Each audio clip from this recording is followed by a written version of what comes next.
Hello, my dear student. Dear student, I am a teacher of science. Today's class we discuss our science book. So let's see what we will discuss in today's class. बच्चों, हमारा topic कौन सा चल रहा था? हमारा topic था chapter third, that is natural fibre to fabric. हमें नेचुरल फाइबर जो क्या फैब्रिक में कन्वर्ट होते हैं, तो ये हमारा टॉपिक कंटिन्यू था. इसमें हमने कुछ फाइबर्स के बारे में पढ़ा था. देखिए कौन से फाइबर्स हमने पढ़े थे. तो देखिए बच्चों, उसमें से हमने पढ़ा था प्लांट फाइबर, हमने कॉटन पढ़ाई थे. फिर कॉटन हमें किन से मिलता है वो हमने पढ़ा था. नेक्स्ट हमारा था जूट पढ़ा था. फिर हमने पढ़ा था मूंज. उसके बाद में हमने यानी कि कॉटन फाइबर से हम कपड़े कैसे बनाते वो सीखा था. कॉटन फाइबर से कपड़े कैसे बनते वो हमने अच्छे से सीख लिया था. उसके बाद में हमने पढ़ा था specialities of cotton fabric. Cotton fabric क्यों अच्छे होते हैं इसके बारे में भी हमने कंप्लीटली स्टडी कर लिया था. आज का अपना टॉपिक रहेगा एनिमल फाइबर. एनिमल फाइबर्स क्या होते हैं वो देखिए as discussed earlier, silk and wool are obtain from silkworm and sheep respectively. Such fiber which are obtained from animals are called animal fiber. Thus, animal fiber are also natural fiber. In this section, we will study about wool and silk. बच्चों, इससे पहले जो यानी कि last year जो हम पढ़ रहे थे उसमें हमने क्या सीखा था? हमने सिल्क और वूल के बारे में पढ़ा था. लास्ट जो क्लास थी उसमें हमने सिल्क और वूल के बारे में पढ़ा था और हमने कॉटन्स के बारे में पढ़ा था. तो कॉटन्स कौन से थे? कॉटन हमारे थे एनिमल फाइबर ना होके प्लांट फाइबर थे. क्यों? क्योंकि हमें प्लांट से वो मिलते थे. अभी हमारा जो टॉपिक रहेगा, अभी जो आज हम पढ़ेंगे इस सेक्शन में हम पढ़ेंगे वूल और सिल्क के बारे में, जो क्या है एक एनिमल फाइबर. क्यों? क्योंकि जैसे कि आप जानते हैं वूल और सिल्क हमें किन से मिलती है? ये हमें एनिमल से मिलती है, इसलिए इनको एनिमल फाइबर कहा जाता है. तो शुरू करते हैं हमारा वूल. देखिए वूल क्या होता है? एनिमल फाइबर होता है. जैसे कि आप जानते हैं ये किन से मिलता है? एनिमल से. Wool comes from fleece, hair of sheep, goat, yak etcetera. Skin of sheep has two types of fibres. जैसे मैंने अभी आपको बताया वूल जो है वो शीप, गोट या याक से हमें मिलती है, उनके बालों से मिलते हैं, इसलिए उनको एनिमल फाइबर कहा जाता है या नेचुरल फाइबर हम इनको कह सकते हैं. तो वूल हमें शिप की स्किन से प्राप्त होती है और इस स्किन को भी हमें दो भागों में बांटा गया है. तो देखिए कोरस बियर्ड हेयर, फिर है fine soft under hair close to skin. First जो है coarse beard hair and beard, यानी उसके जो गले के आसपास जो बाल होते हैं, ऊपर की स्किन जो होती है, यानी कि जो जस्ट ऊपर की स्किन होती है वो क्या होती है? वो कोरस फाइबर होता है, जो क्या होता है थोड़ा रफ होता है, वो इतना अच्छा नहीं होता. और जो इसकी बॉडी से जस्ट टच जो होता है, जैसे कि आपकी बॉडी से स्किन टच है, तो स्किन पे जो एकदम से स्किन पे जो फाइबर होता है वो फाइन फाइबर होता है, जो काफ़ी एक्सपेंसिव होता है. देखिए the fine hair provides the fibre for making wool. जो सेकेंड टाइप का फाइबर होता है इससे क्या बनाई जाती है? वूल बनाई जाती है. फॉर आपका जो फर्स्ट टाइप का फाइबर है कोरस फाइबर, इसका भी इस्तेमाल होता है, लेकिन जो सेकंड टाइप का फाइबर है आपका, इसका इस्तेमाल भी किसमें होता है? वूल बनाने में किया जाता है. This is called selective breeding. और इसे क्या कहा जाता है? इसको सेलेक्टिव ब्रीडिंग कहा जाता है. देखिए sheep with soft hair are beard to give birth to sheep having only soft under hair. This is called selective breeding. जब sheep selective breeding किसे कहा जाता है? जब एक अच्छी प्रकार की जो शिप होती है जिसे एक बेस्ट टाइप का सॉफ्ट टाइप का वूल प्राप्त होता है, तो इस प्रकार की शिप को जन्म देना है, इस प्रकार की शिप को ब्रीड करवाना क्या कहलाता है? Selective breeding. The process of breeding among the parents with desirable characters to get in their offspring is termed as selective breeding. जैसे कि ये आपकी एक क्या है? ये आपकी अच्छी ऐसी शिप है जो फाइन वूल हमें देती है, और ये आपकी कौन है? शिप नंबर बी, जो क्या करती है? बेस्ट टाइप का वूल हमें देती है. तो इन दोनों के आपस में क्या करवाया जाता है? सिलेक्शन करवाया जाता है, ताकि इनसे हमें डिजायरेबल अच्छी मनचाही जो वूल हमें प्राप्त होनी होती है, इसके लिए इनका जो सिलेक्शन करवाया जाता है उसको सिलेक्टिव ब्रीडिंग कहा जाता है. For obtaining wool sheep are sheared, the hair is cut and proceed into wool, और वुल प्राप्त करने के लिए उनको रियर किया जाता है, उनकी स्किन से बाल उतारे जाते हैं, निकाले जाते हैं, तो उसको क्या कहा जाता है, वुल को काटना। उसके बाद में ये जो वुल है वो प्रोसीड होता है वुल बनाने, यानी जो हेयर है वो वुल बनाने में प्रोसीड होता है। इनके जो बाल है उनकी बॉडी से बाल हटाए जाते हैं, तभी तो बच्चों उनका वो वुल बन पाता है। तो देखिए कैसी प्रोसेस उनकी होती है। First sharing. शेयरिंग में देखिए, sharing is the removal of fleece from the body of ship along with thin layer of skin. Sharing क्या होता है, उसकी स्किन की एक पतली परत उतार ली जाती है जिसपे क्या होते हैं, बाल होते हैं। यानी कि शेयरिंग वाली प्रोसेस में ऐसा होता है, उसकी बॉडी से फ्लैश बाल उतारे जाते हैं जिसके साथ में उसकी स्किन की एक छोटी परत भी आ जाती है। Hair are removed generally during hot weather so that they may survive without the protective coating. Woollen fibre are then proceed to obtain yarn. जो इनका जो कटिंग का काम होता है, यानी इनके बाल उतारने का रियरिंग का जो काम होता है वो ज़्यादातर गर्मियों में होता है, क्योंकि आप जानते हो एनिमल्स हैं तो वो क्या करते हैं, अपने लंबे बालों का इस्तेमाल करके सर्दियों से बचाव करते हैं, और गर्मियों में इनको प्रोटेक्टिव कोट की ज़रूरत नहीं होती है, इसलिए इनके गर्मियों में इनकी बॉडी से ही बाल उतारे जाते हैं। और इसके बाद में क्या होता है, इनको यार्न में तब्दील किया जाता है। Next scouring. The sheared skin with hair is thoroughly washed in tanks and to remove grease dust and dirt, this is called scouring. और इसके बाद में ये जो बाल उतारे जाते हैं, जैसे आपको यहाँ डायग्राम में दिख रहा है, ये क्या करा, इसकी बॉडी से बाल उतारा। इन बालों का उतार के क्या करते हैं, बड़े पानी के टैंक होते हैं उनमें धोया जाता है, ताकि इनकी बॉडी के ऊपर जो ग्रीस है, डस्ट है, मिट्टी है, गंदगी जितनी भी है वो साफ हो सके। तो इस प्रोसेस को कहा जाता है स्कोरिंग। आगे sorting. After scouring sorting is done. Scouring के बाद में क्या होता है, सॉर्टिंग होता है। The hair skin is sent to factory where hair of different texture and separated और सॉर्टेड। और इसके बाद में जब इनको अच्छे से वॉश कर लिया जाता है तो इनको फैक्ट्रीज में भेजा जाता है, ताकि इनके टेक्स्ट बनावट के आधार पर इनको अलग अलग किया जा सके। फॉर एग्जाम्पल, कईयों से हमें स्वेटर बननी होती है, कईयों से हमें सॉक्स बनने होते हैं, तो इनको टेक्सचर के अकॉर्डिंग इनको अलग अलग किया जाता है। नेक्स्ट है drying. The small fluffy fibre called burrs are picked out from the hair. जो छोटे बाल जो होते हैं, बड़े बाल, उनमें कई छोटे बाल भी होते हैं, उनको अलग निकालना क्या कहलाता है, बर्स कहलाता है। छोटे बालों को चुन चुन के बाहर निकालते हैं। The fibre are scoured again and dryer. और उन छोटे बालों को वापस से स्कोर किया जाता है, धोया जाता है, उनको टेक्सचर के आधार पर अलग अलग किया जाता है, फिर उनको सुखाया जाता है।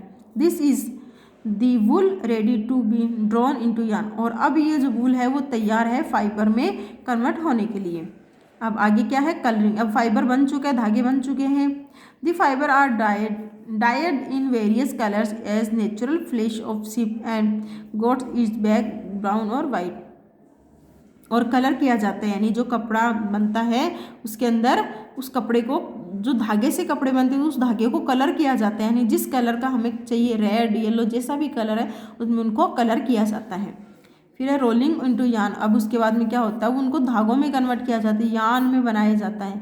The fibre are straighten combed and rolled into yarn. अब उनको अच्छे से सीधा किया जाता है, कंघा किया जाता है और उनको यार्न में तब्दील किया जाता है। The longer fibre are made into wool और for sweater and shorter fibre are spun and woven into woollen clothes. देखिए, the longer fibre are made into wool for sweater and shorter fibre are spun and woven into woollen clothes. और जो लंबे fibre जो होते हैं, बड़े जो fibre होते हैं, उनका इस्तेमाल किसके लिए किया जाता है, स्वेटर्स बनाने के लिए। और इसके अलावा जो छोटे फाइबर होते हैं उनका इस्तेमाल ऊनी कपड़े बनाने में किया जाता है। अब नेक्स्ट हमारा सिल्क। सिल्क भी क्या है, एक एनिमल फाइबर है। Silk is obtain from silkworm. Silk जो है वो सिल्क वॉर्म से प्राप्त होता है।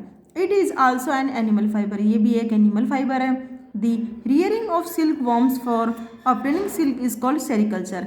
यानी कि सिल्क वॉर्म से सिल्क प्राप्त करने का जो तरीका है या जो वे है उसको सेरिकल्चर कहा जाता है। Life cycle of silk moth. Silk moth की लाइफ साइकिल, यानी सिल्क हमें किन से मिलता है, सिल्क मोथ से मिलता है, तो इसकी सबसे पहले हमें देखनी पड़ेगी life cycle. The female silk moth lay eggs on mulberry और palm leaves from which hatch larvae which are called caterpillars और सिल्क वॉर्म्स। जो फीमेल सिल्क मोथ होती है वो अंडे देने का काम करती है, किसके ऊपर? सैतू मलबरी, यानी कि सैतूत के जो पत्ते होते हैं, पेड़ के पत्ते होते हैं, उनके ऊपर अपने अंडे देने का काम करती है। और ये जो फीमेल सिल्क मोथ जो होती है वो क्या करती है, एक लार्वा जो है उसका सिक्रेशन करती है, ताकि वो क्या हो सके, उनके पत्तों के ऊपर अच्छे से चिपक के रह सके।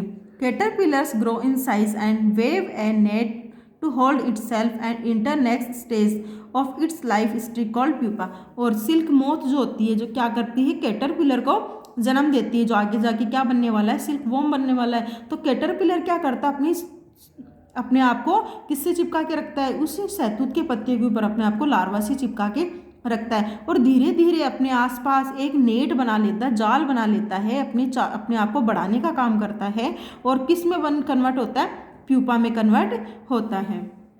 Silk worm swings its head from side to side and secrete fibre made for a protein.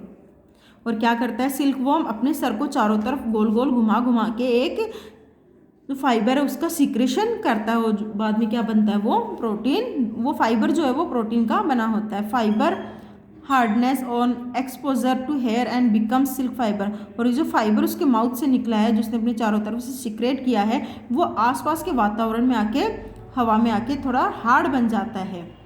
किस में कन्वर्ट होता है, हार्ड बनने के बाद में सिल्क फाइबर में वो कन्वर्ट होता है। Soon this silkworm completely covers itself by silk fiber. This covering is known as cocoon.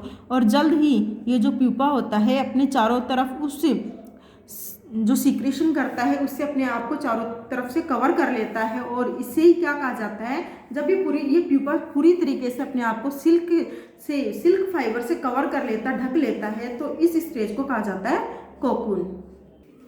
For obtaining silk, moths are reared and their cocoons are collected to get silk thread. और इनसे cocoon से silk प्राप्त करने के लिए जितने भी cocoon से उनको इकट्ठा किया जाता है। Different type of silk is obtain from cocoon spun by different types of moth. अलग अलग प्रकार की सिल्क प्राप्त करने के लिए अलग अलग टाइप के सिल्क मोथ अपनाए जाते हैं। The most common type of silk moth is the mulberry silk moth, Bombyx mori. और ज़्यादातर जो सिल्क प्राप्त होता है वो बॉम्बिक्स मोराई जो होता है, एक सिल्क मोथ होता है, सिल्क का कीड़ा जिसको बोल सकते हैं, वो होता है। तो ज़्यादातर सिल्क जो बेस्ट क्वालिटी का जो होता है वो होता है हमारा बॉम्बिक्स मोराई। उसके अलावा tussar, muga, kosa etcetera are different varieties of silk. उसके अलावा टसर, मुगा और कोसा ये कुछ ऐसे सिल्क हैं जो अलग अलग वेराइटी के सिल्क मोथ। अब यहाँ देखिए, ये डायग्राम देखिए, ये किसका डायग्राम है, ये आपकी सिल्क मोथ का लाइफ साइकिल है। तो ये क्या है, आपकी silk moth, adult silk moth जो क्या करती है, एक अंडों को देने का काम करती है। तो इसने कहाँ अंडे दिए, फीमेल मोथ ले मेनी एग्स, टिनी एग्स। ये क्या करती है, ये जो मलबरी लीव जो है शहतूत की पत्तियों के ऊपर अपने अंडे देने का काम करती है। तो ये क्या करता है, जब अंडे देती है तो ये किस में कन्वर्ट होती है, लार्वा में कन्वर्ट होते हैं, लार्वा बनते हैं। लार्वा अपने आप को इन पत्तियों से अच्छे से चिपका के रखते हैं, और ये क्या करते हैं, लार्वा अपना चारों तरफ से अपना सर घुमा घुमा के प्यूपा में कन्वर्ट होने के लिए अपने चारों तरफ सर को घुमा के एक सिक्रेशन बनाता है, और इस सिक्रेशन क्या करता है, कोकून में तब्दील होने का काम करता है। और कोकून क्या करता है, अपने चारों तरफ सिल्क धागा जो है उसको बनाने का काम करता है, अपने आप को ऐसे पूरे का पूरा सिल्क से ढक लेता है। और उसके बाद में बच्चों क्या करते हैं, इस सिल्क जो कोकून है उनको इकट्ठा किया जाता है, उनको गर्म पानी में डाला जाता है ताकि वो धागे उनसे अलग हो सके, और इस अवस्था में कोकून मर जाता है और धागा में प्राप्त हो जाता है। तो ये तो किसका था, आपका किससे, ये हो गया आपका सिल्क किससे प्राप्त होता है। अब देखिए, फ्रॉम कोकून टू सिल्क। अब कोकून हमें मिल चुका है, जैसे मैंने अभी आपको पहले भी बता दिया कोकून से सिल्क कैसे मिलता है। अब देखिए हम स्टडी करेंगे कोकून से हमें सिल्क कैसे मिलेगा। For obtaining silk moths are reared and their cocoons are collected to get silk thread. This can be represented as. अब इसके बाद में जितने भी कोकून्स हैं उनको इकट्ठा किया जाता है। क्यों इकट्ठा करते हैं बच्चों, क्योंकि कोकून के चारों तरफ क्या होता है, कोकून के चारों तरफ सिल्क का धागा होता है, सिल्क थ्रेड होता है।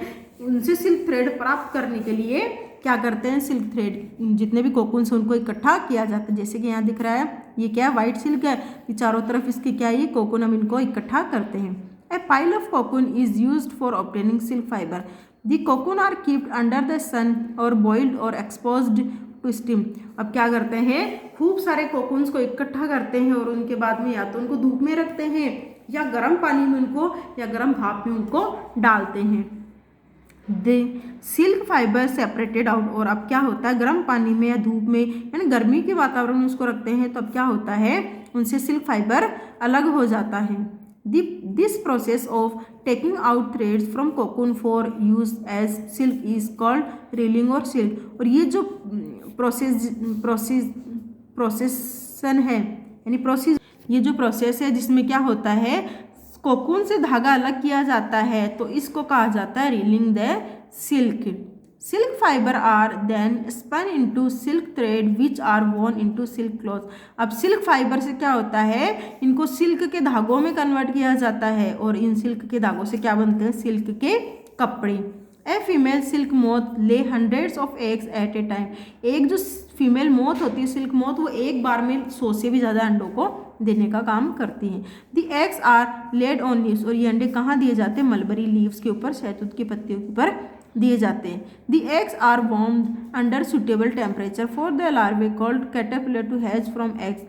और उसके बाद में क्या होता है, इनको एक सूटेबल टेम्परेचर के अंदर उनको रखा जाता है ताकि ये एग्स किस में कन्वर्ट हो सके, कैटरपिलर में कन्वर्ट हो चुके, इनको एक अच्छे वातावरण में रखा जाता है। This caterpillars eat well and grow in size. और ये कैटरपिलर क्या करते हैं, जो शहतूत की पत्तियां होती हैं उनको खाने का काम करते हैं ताकि अपनी साइज को ये बढ़ा सके।